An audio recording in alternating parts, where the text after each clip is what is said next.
Bonsoir, je suis là ici ce soir pour parler d'un papier préparé aux petits oignons par l'équipe de DeepMind sur de l'apprentissage par renforcement. Parce que, et oui, de temps en temps, on peut avoir du budget quand tout le monde se bat pour faire de la CV.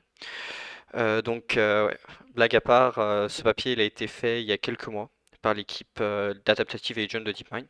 Et son but, c'est d'essayer de voir si on peut donner la capacité de s'adapter à un agent de RL, un peu comme celle qu'a un humain en jouant ou en remplissant des objectifs dans un jeu ou une simulation. Je vais parler de ce papier pas seulement pour ses résultats en temps de RL, mais aussi parce qu'il résume énormément de trucs qui sont faits en RL en ce moment. Je trouve que ça peut être utile à tous d'avoir ça et de voir un peu ce qui se fait et ce qui s'essaye en RL en ce moment. Le papier est pas très vieux. Je vais pas trop tergiverser parce que ce papier il est vraiment long. Il y en a qui sont un peu, qui regardent un peu en haut à gauche de l'écran, il y a quand même 64 pages, donc je vais pas trop traîner sur l'introduction. En gros, l'idée du papier, c'est d'essayer d'avoir un agent de RL qui sache, au moment de tester l'agent, d'explorer l'environnement, de récupérer un trajet ou une suite d'actions pour réaliser son objectif, et ensuite d'optimiser cette suite d'actions pour obtenir la, la récompense le plus rapidement possible. Donc ça, c'est un peu, et ils vont voir à quel point il est capable de faire ça vite et comparer à ce qu'un humain, comment un humain jouerait et s'adapterait à cet environnement-là. Pour arriver à ce but-là, ils vont utiliser un, mo- une nouvelle idée appliquée au RL. Enfin, l'idée est pas neuve, c'est l'idée des foundation models, donc des gros modèles qui sont capables de généraliser plein de tâches, plein de trucs différents. C'est l'exemple des GPT-4 qui sont souvent utilisés comme modèle préentraîné ou ce genre de trucs qui sont vraiment très très forts. Mais c'est la première fois qu'il est vraiment utilisé en RL. Et parce que entraîner un foundation model en RL, ça pose énormément de contraintes à cause de sa pauvre convergence, à cause de la manière dont le RL s'entraîne. Donc on va voir un peu comment ils ont résolu ça et quelles sont les différentes étapes et les différents problèmes qu'ils ont rencontrés. Déjà dans le papier, on a eu principalement trois idées qui vont être utilisées pour aider l'entraînement. Déjà, c'est du MetaRL qui est de la même branche que du meta-learning mais appliqué au RL. Donc je vais revenir sur chaque point en expliquant en détail plus tard. Je vais mettre des timestamps dans la vidéo si vous voulez directement y aller. Le deuxième, c'est d'appliquer une grosse mémoire, quelque chose comme un transformer pour l'agent. Donc ça va aider, c'est pas quelque chose de nouveau dans RL, mais c'est toujours bien. Et le troisième, c'est d'appliquer un curriculum learning pour l'entraînement. Donc un curriculum, c'est quoi?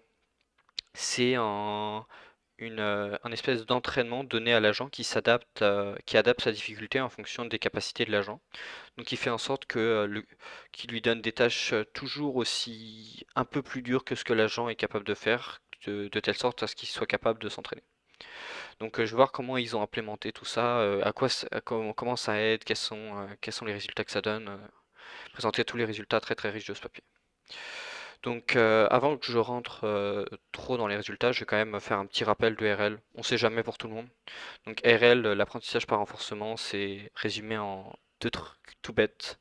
C'est un agent qui va effectuer des actions dans un environnement et qui va obtenir de cet environnement en fait une reward. Et c'est basé sur cette reward qu'il va essayer d'optimiser, qui va prendre de meilleures et de meilleures actions pour essayer d'obtenir la plus grosse reward à la fin. Donc tout le travail de RL, c'est aussi de trouver la meilleure fonction de reward pour obtenir le comportement que l'on veut pour l'agent. C'est globalement cette idée-là qu'on fait en RL. Voilà, maintenant que j'ai présenté ça, je vais parler rapidement de l'environnement. Donc l'environnement qu'il est utilisé là, j'ai oublié le nom de l'environnement. C'est un énorme environnement qui est basé sur Unity qui s'appelle Xland. Le principe de cet environnement, c'est que c'est un environnement en 3D où l'agent a toutes sortes de règles pour, euh, pour, euh, qu'il doit suivre pour obtenir sa reward. Plutôt que parler sans montrer trop d'images, je vais montrer directement certains résultats qu'ils ont obtenus. Donc, je sais pas pourquoi ça bug là. Mais en gros, ce qui se passe, c'est que en haut à gauche, vous avez les rules pour l'environnement. C'est-à-dire que si la pyramide noire touche le cercle jaune, ça va donner le cube noir. Et si la pyramide violette touche le cercle rouge, les deux objets vont être supprimés. Donc, et le but de l'agent, c'est de tenir le cube noir à la fin. Donc, en gros, le but, c'est de bouger les pièces pour arriver dans le cas où on obtient le cube noir et le tenir. Donc, il faut faire gaffe que de ne pas mettre la sphère, la pyramide violette avec la sphère jaune, sinon c'est même plus possible de tendre la reward. Donc, on va voir un peu comment se débrouille l'agent et comment il arrive à s'adapter. Donc, on voit au début, bon, c'est quand même l'agent est entraîné, mais on voit au début, il essaie des trucs, il rapproche les différents blocs, il essaie de les mélanger pour voir ce que ça donne. Mais là, il a déjà raté sa première condition vu que violet et la jauge se sont touchés, donc les deux objets sont supprimés.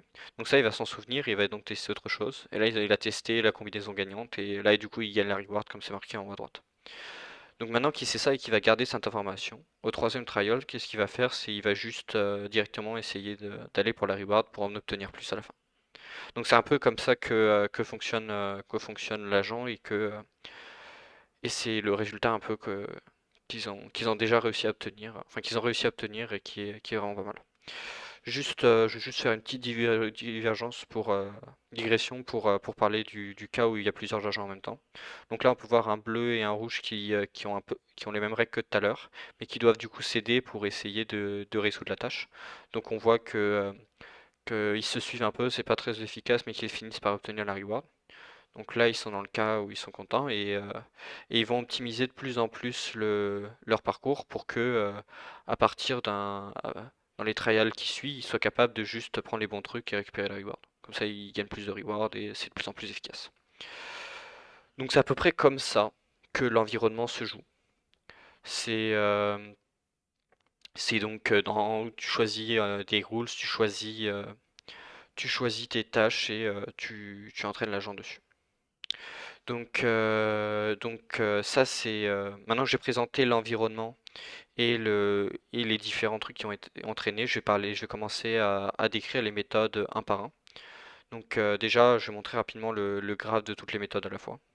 Donc tu as Xland qui est du coup rempli de tâches qu'on va permettre de pouvoir sample dedans en utilisant des méthodes de MetaRL pour choisir du coup les tâches les meilleures pour entraîner l'agent en cours. On va voir qu'il y a une méthode, il y a l'apprentissage de RL pour essayer d'améliorer l'agent, plus une autre loss que je vais détailler plus tard, pour améliorer l'agent, et on voit les observations et les méthodes utilisées en bas, quoi. Donc voilà, maintenant que je vais parler de ça, je vais commencer à parler des méthodes.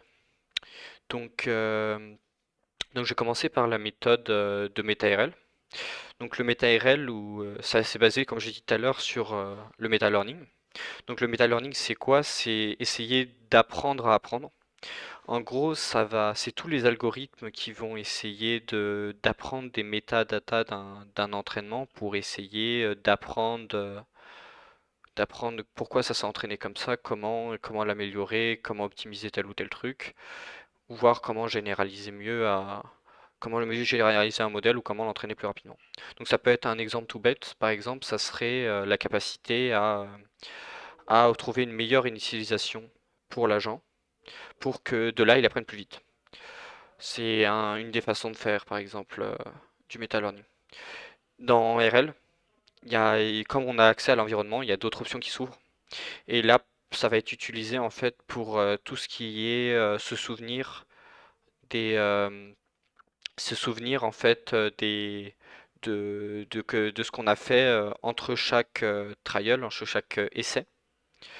Donc, en gros, comment ça se passait? C'est que d'habitude, un environnement, enfin, on, on coupe les tests de l'agent en ce qu'on appelle un épisode. Donc un épisode, c'est un essai de l'agent pour essayer de résoudre une telle tâche. Sauf que là, on va décider en fait dans cet épisode de lui donner plusieurs essais, donc 5, 6, 8, pour essayer de résoudre la tâche.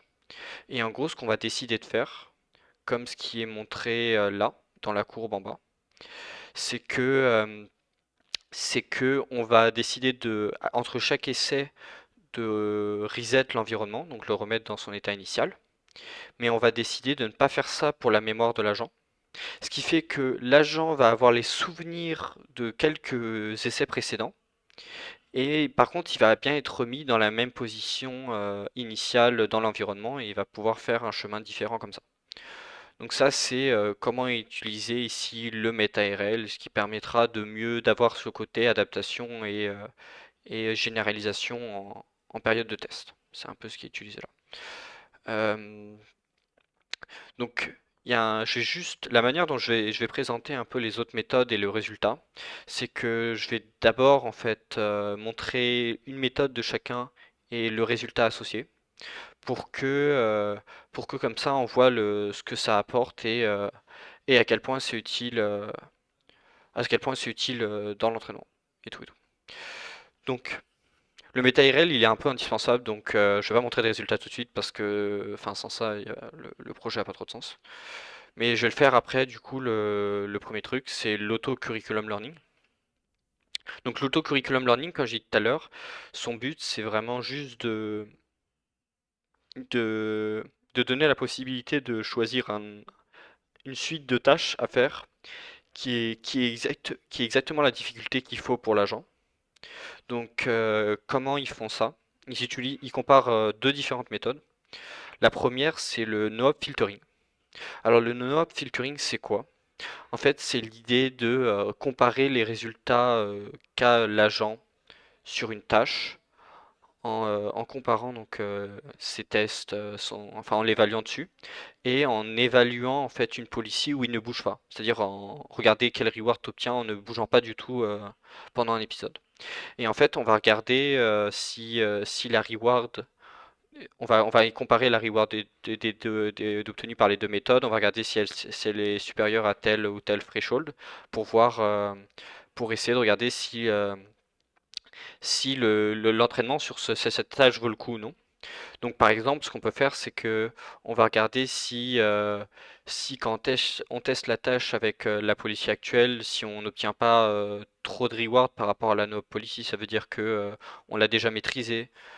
Ou alors, si la no policy est déjà trop grande, ça veut dire que la tâche est probablement pas exceptionnelle. Si la policy actuelle est pas supérieure à la no policy ou pas très loin, ça veut dire que la policy est encore, enfin la tâche est probablement trop dure pour la policy. Et et un autre truc par exemple qui peut être intéressant, c'est si on regarde si la reward obtenue par la policy actuelle, elle varie beaucoup en fonction des épisodes. Parce que si c'est le cas, ça veut dire que ils ont pas rendu tout ça parfait, et donc il y a un peu de variance et que ça mérite d'être un peu régulé enfin d'encore d'apprendre dessus pour obtenir de meilleures performances. Donc voilà. Et la deuxième méthode sur la comparée, c'est quelque chose qui est très connu pour ceux qui ont déjà fait du RL. C'est enfin adapté au sample de task. C'est ils appellent ça le Prioritize Level Replay. Donc c'est très proche du Prioritize Replay Buffer, qui consiste simplement en fait à donner un score à toutes les tâches qu'on considère intéressantes à faire et de prendre à chaque fois la tâche avec le plus gros fitness score. Donc qui va être la meilleure pour l'entraînement de l'agent. Donc toute la question, c'est comment gérer entre guillemets cette, comment calculer sa fitness score. Je vais pas trop rentrer dans les détails parce que c'est un sujet de recherche aussi qui est pas forcément ultra développé dans le papier. Mais en gros, une des meilleures méthodes, c'est de calculer la TD error, donc globalement à quel point l'agent se trompe dans ses prédictions pendant l'évaluation d'une tâche ou autre. Donc c'est comme ça que globalement ils évaluent entre guillemets une grande partie des tâches pour leur donner ce score-là. Et avec les tâches, avec, enfin on va former une espèce de pool de tâches avec un bon score et on va en fait sample des tâches comme ça. Et en gros de temps en temps on va décider de tester une nouvelle tâche, de calculer son score et de le remettre dans la pool pour rafraîchir un peu entre guillemets les tâches à faire dedans. Donc voilà. Donc je vais maintenant parler un peu des résultats par ces deux méthodes. Donc on s'intéresse pas au diagramme de gauche, seulement celui de droite. Donc celui sur l'impact du curriculum learning. Donc là, on peut voir clairement que donc uniforme, c'est globalement ne pas utiliser de curriculum learning.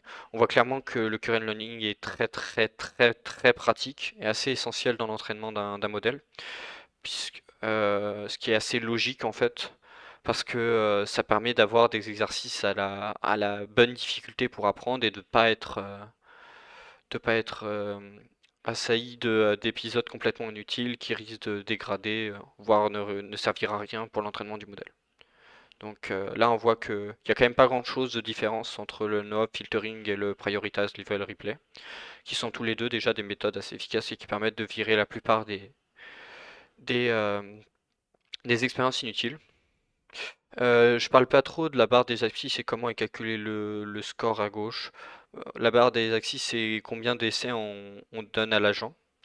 Donc là, on a vu qu'un épisode était divisé en plusieurs essais. Donc soit des fois on laisse un seul essai, des fois j'avais jusqu'à 13. Évidemment, si on laisse plus d'essais, il a probablement plus de chances d'obtenir un meilleur score. Le median score, c'est globalement un score normalisé entre 0 et 1 sur la capacité de l'agent pour telle ou telle tâche. Et là, c'est fait entre plein de tâches différentes. C'est évalué entre plein de tâches différentes. Donc ça, c'est fait pour l'auto-curriculum. Je vais revenir au moment, à celui d'après. Donc oui, je vais parler rapidement du RL Agent. Enfin, je vais rapide. Les RL Agent, ils ont fait quelque chose d'un peu plus compliqué que nécessaire. En gros, Wesley, c'est un des agents développés par DeepMind. Du coup, ils ont utilisé leur propre truc. Mais il faut voir ça comme un espèce de PPO. PPO, c'est Proximity Policy Gradient, qui est un algo extrêmement classique de RL. Et globalement, je vais pas m'attarder, ça fait à peu près la même chose. Le Wesley gagne un peu en performance, mais c'est pas, c'est un maigre, c'est une maigre amélioration du PPO, donc on peut partir du principe enfin, que c'est un PPO quoi, quelque chose de similaire que PPO. Donc je vais pas m'attarder là-dessus. Sur l'architecture de la mémoire. En gros, comme j'ai dit tout à l'heure, ça va être principalement des mémoires basées sur de l'attention en fait. Donc ils ont essayé deux trucs.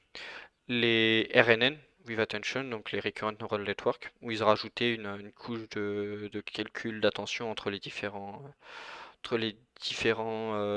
actions précédentes, enfin états et actions précédentes. Et le deuxième, c'est ils ont essayé un transformer, et précisément le transformer XL, que je vais expliquer dans pas longtemps pour servir de mémoire à l'agent. Donc le RNN with attention, je le mentionne rapidement là. Mais dans les faits, on va vite voir qu'il s'est largement explosé par le Transformer qui offre des bien meilleures performances dans presque tous les cas pour l'agent. Donc juste avant que j'explique enfin comment marche le Transformer Excel, j'ai juste rapidement précisé ce qu'on lui donne en entrée. Donc l'idée c'est tu y concatènes toutes les informations qu'on a, c'est-à-dire les images du point de vue de l'agent, le but qu'il a, les rules qu'il doit suivre, quel trial il en est, les informations du senseur de l'agent, c'est-à-dire s'il cogne un mur ou pas, et l'action et la reward qui ont été faites. Et c'est basé sur ça qu'il va obtenir à chaque time step, qui va essayer de prédire une value function qui est utilisée dans les algos de RL pour l'entraînement et une policy qui va être la politique de déplacement, c'est-à-dire choisir quelle action en fonction de quel état. Donc, donc c'est ça qui va être donné à l'entrée du Transformers ou du RNN. Donc maintenant je vais rapidement parler du Transformer. Donc je vais pas rentrer dans les détails du Transformers évidemment parce que le Transformers c'est, enfin déjà tout le monde en a déjà entendu parler et puis ça faudrait de sa formation à part entière. Très bonne formation de Valentin d'ailleurs sur le sujet, donc si jamais vous cherchez une formation sur le sujet, franchement elle est vraiment bien.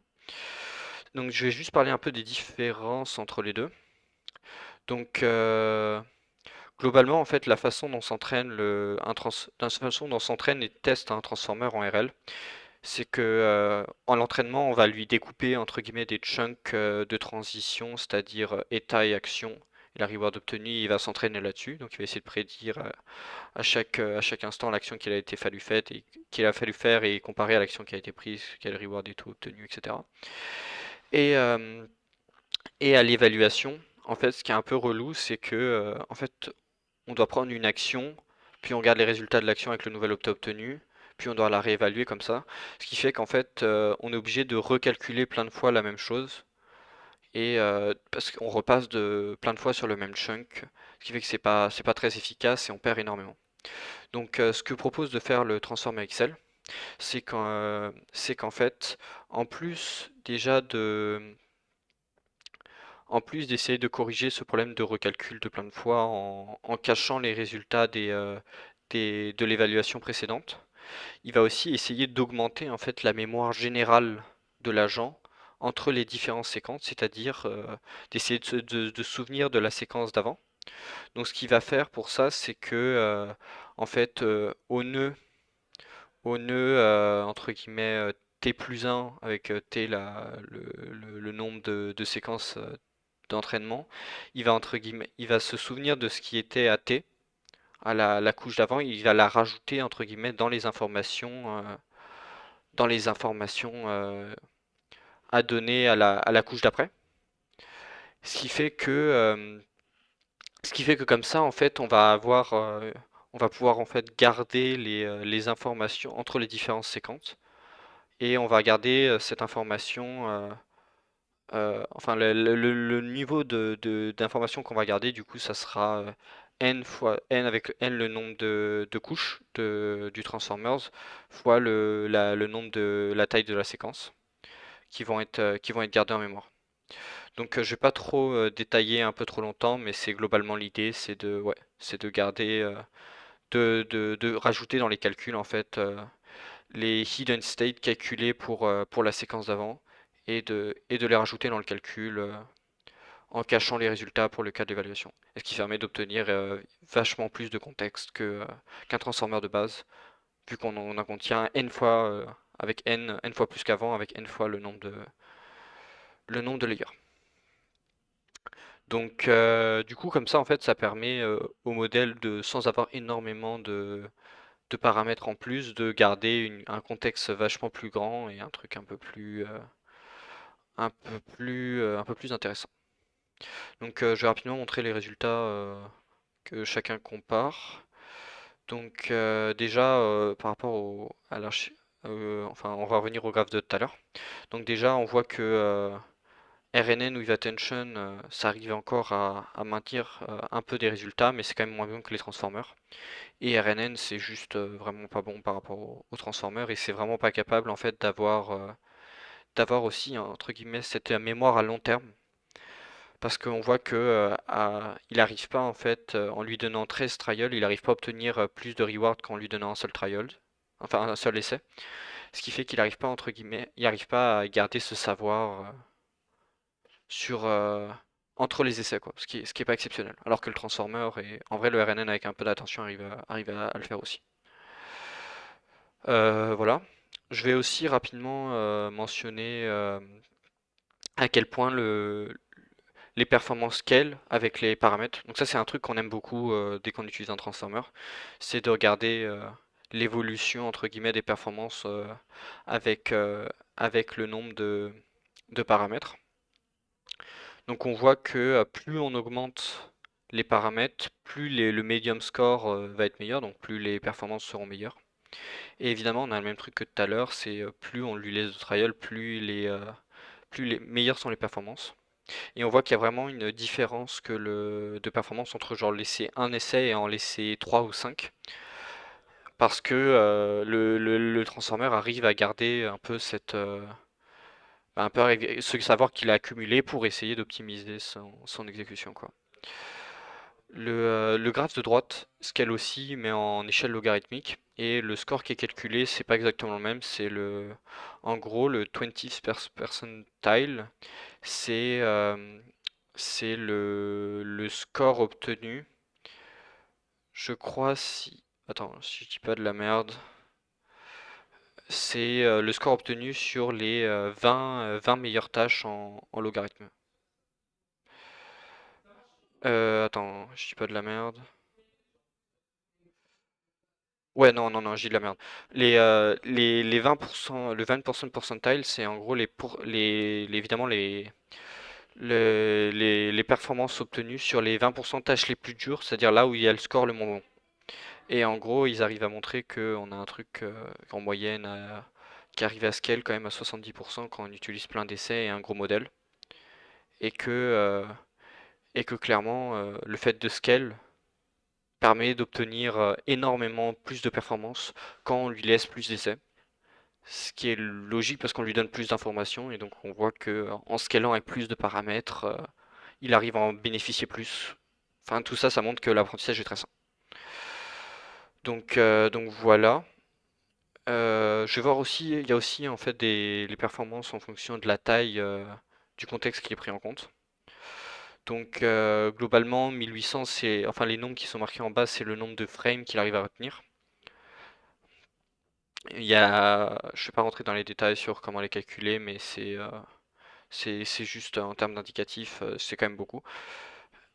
C'est 600, ça fait à peu près, ça peut faire 30 secondes. 1800, je crois que c'est à peu près 30 secondes à une minute de jeu. Donc ça peut être, c'est déjà quand même beaucoup. Donc on voit que plus on lui laisse de mémoire, c'est-à-dire plus le nombre aussi de transformers, de couches de transformers est grande, plus les performances sont meilleures. Parce qu'il arrive du coup se souvenir de plus d'essais, donc à en bénéficier plus. Donc on voit que plus on lui en donne, mieux c'est. Donc je vais pas rentrer dans les détails, mais c'est à peu près pour les mêmes raisons que tout à l'heure. Ça arrive à montrer que l'entraînement est bien sain et qu'il n'y a pas trop de problèmes à ce niveau-là. Donc c'est à peu près tout pour les performances des transformers et voir à peu près comment ça évolue. Donc je vais revenir à là où on était tout à l'heure.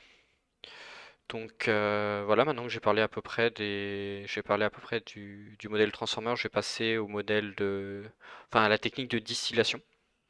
Donc la distillation, c'est un peu l'une des dernières grosses étapes que je dois présenter dans ce papier. L'idée, c'est quoi? C'est en fait essayer de transférer le savoir entre un modèle qui a déjà appris un peu comment se balader et faire les tâches à un autre modèle qui est en train de s'entraîner. Donc le but de faire ça, évidemment, c'est d'avoir un deuxième entraînement qui est bien meilleur que le premier et qui obtient évidemment des meilleures performances. Donc ce qui se passe là, c'est qu'ils vont entraîner un petit transformer, donc seulement 23 millions.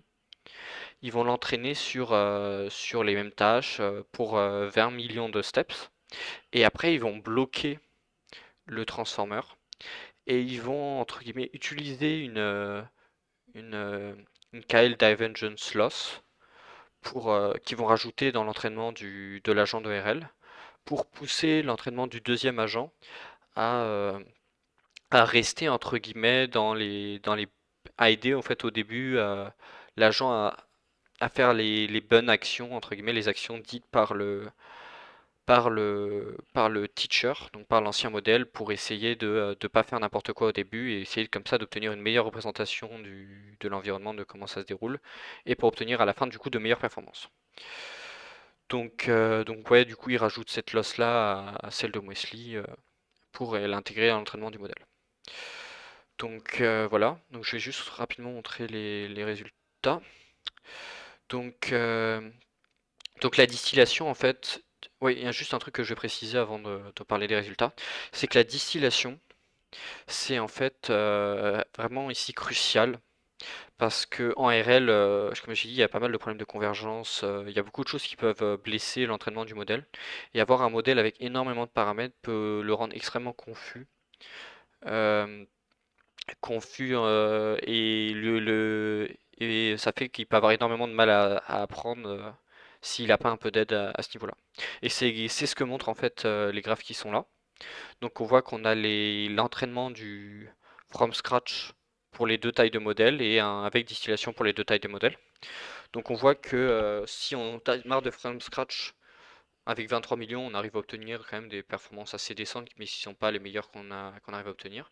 Par contre, pour le gros modèle de 265 millions de paramètres, ça marche juste pas. En gros, c'est le problème que je viens de dénoncer, c'est que il y a trop de paramètres en fait, et il y a trop la capacité du modèle est trop grande, perd un peu, il n'est pas capable d'obtenir une bonne représentation de l'environnement, il n'arrive pas à apprendre efficacement.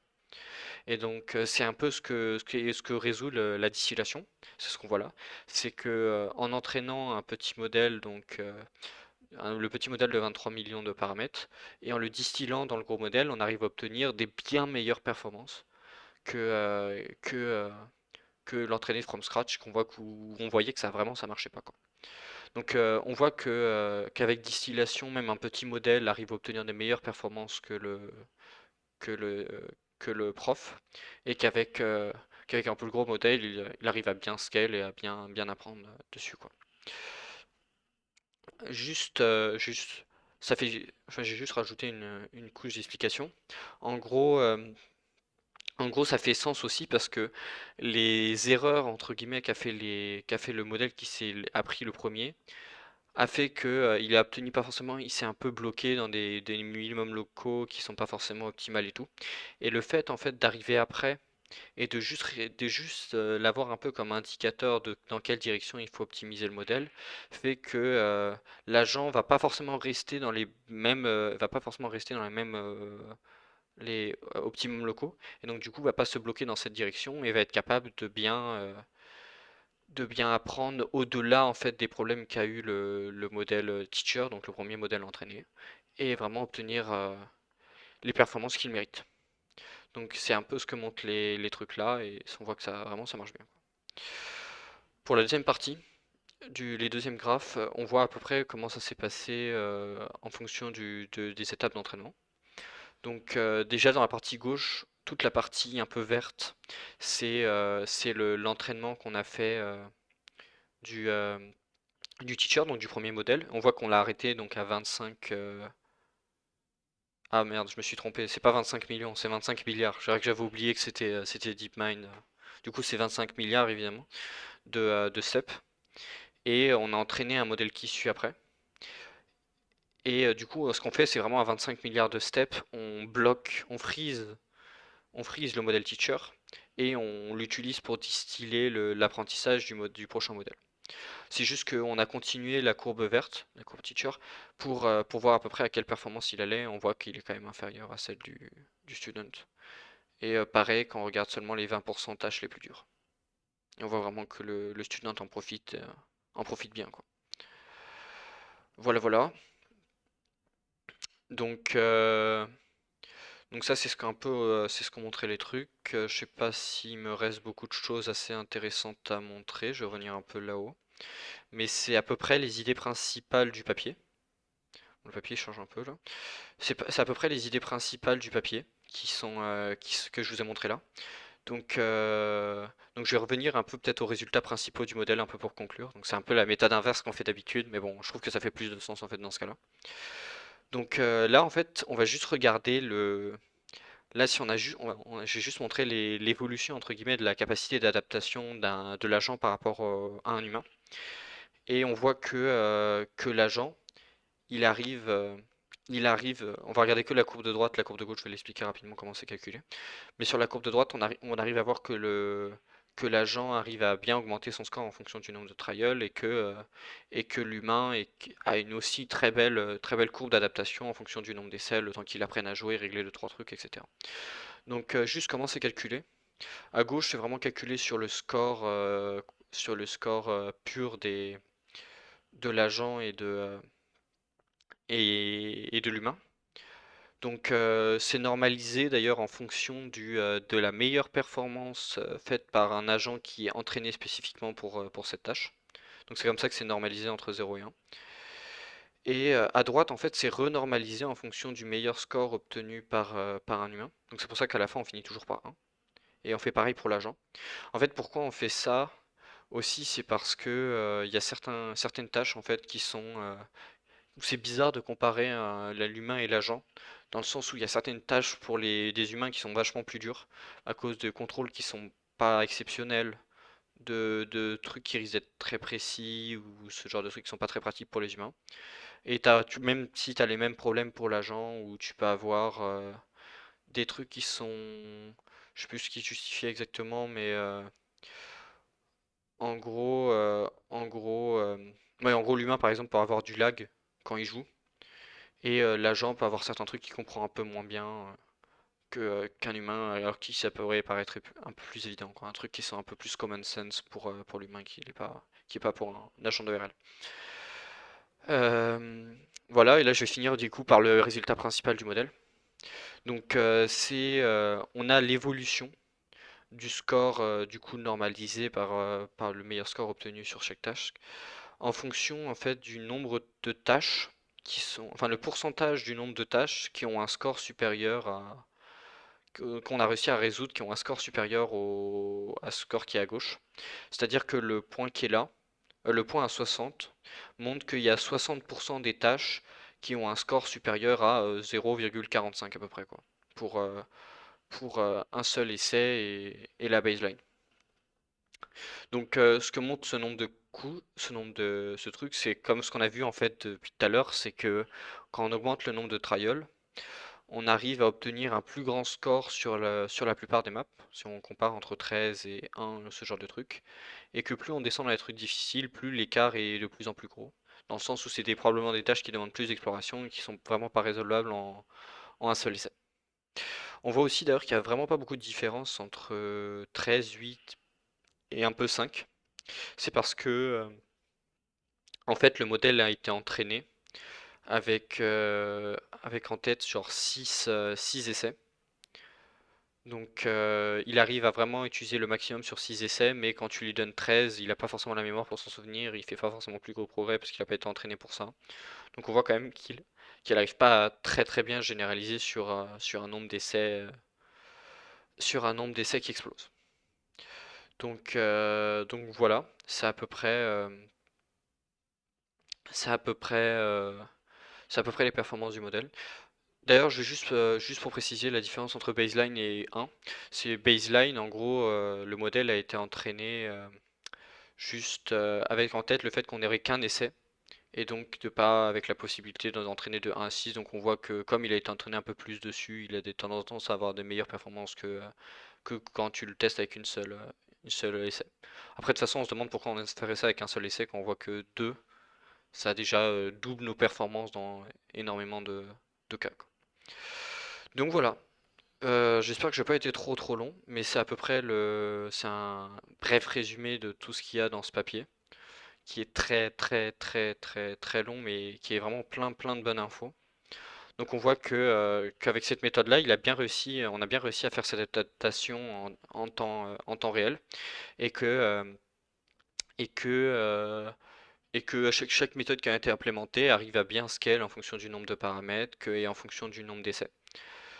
Que le curriculum learning qui a été implémenté est extrêmement efficace et extrêmement pratique, comme la méthode de distillation qui est employée pour aider à la convergence, qui est même carrément indispensable pour l'entraînement du modèle. Et on a les méthodes de MetaRL qui sont utilisées, qui sont des bons tricks pour avoir vraiment cette